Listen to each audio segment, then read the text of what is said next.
If I picked chamomile flowers as a child in the windy fields and whispered to their fuzzy faces,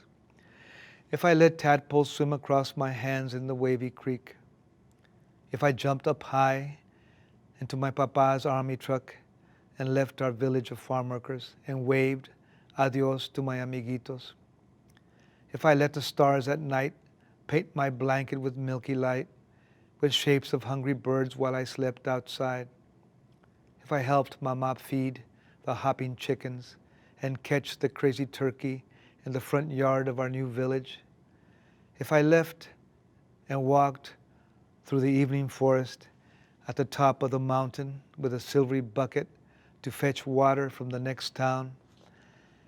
if I moved to the winding city of tall bending buildings and skipped to a new concrete school I had never seen, if I opened my classroom wooden door not knowing how to read or speak in English, if I practiced spelling words in English by saying them in Spanish like pencil for pencil, if I collected gooey and sticky ink pens because I loved how the ink flowed like tiny rivers across soft paper, if I grabbed a handful of words I had never heard or sprinkled them over a paragraph so I could write a magnificent story, if I stood up in a school far away from where I lived and sang for the first time in front of class, if I started to write a poem on a skinny paper pad after school as I walked on the white sidewalk and then finished it when I got home, if I picked up my honey-colored guitar and called out my poem day after day and turned it into a song, if I gathered many words and many more songs with both of my hands and let them fly over my mesa and turned them into a book of poems, if I stood up here in front of my familia and all of you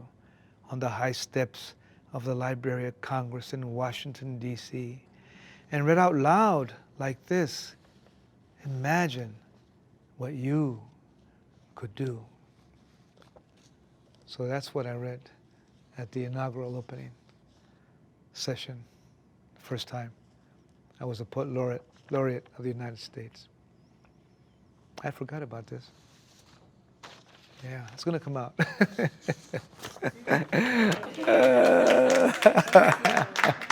Did you like that one? That's how poet laureates do.